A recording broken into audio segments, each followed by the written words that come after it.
بسم اللہ الرحمن الرحیم۔ شروع اللہ کا نام لے کر جو بڑا مہربان نہایت رحم کرنے والا ہے۔ السلام علیکم ورحمۃ اللہ وبرکاتہ۔ سب دوستوں سے گزارش ہے کہ ایک بار درود شریف پڑھ لیں۔ ایک بار درود شریف پڑھنے سے اللہ 10 مرتبہ رحمت فرماتے ہیں۔ حضرت عبد الرحمن بن ابی بکرہ رضی اللہ تعالیٰ عنہ سے روایت ہے کہ رسول اللہ صلی اللہ علیہ وآلہ وسلم نے فرمایا، کیا میں تمہیں سب سے بڑا گناہ نہ بتاؤں؟ ہم نے عرض کیا، ضرور بتائیے یا رسول اللہ صلی اللہ علیہ وآلہ وسلم۔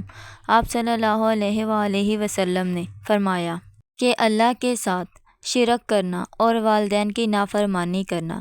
نبی کریم صلی اللہ علیہ وآلہ وسلم اس وقت ٹیک لگائے ہوئے تھے۔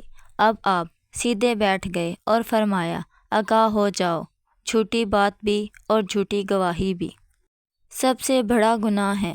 آگاہ ہو جاؤ، جھوٹی بات بھی اور جھوٹی گواہی بھی۔ نبی کریم صلی اللہ علیہ وآلہ وسلم اسے مسلسل دہراتے رہے اور میں نے سوچا کہ نبی کریم صلی اللہ علیہ وآلہ وسلم خاموش نہیں ہوں گے۔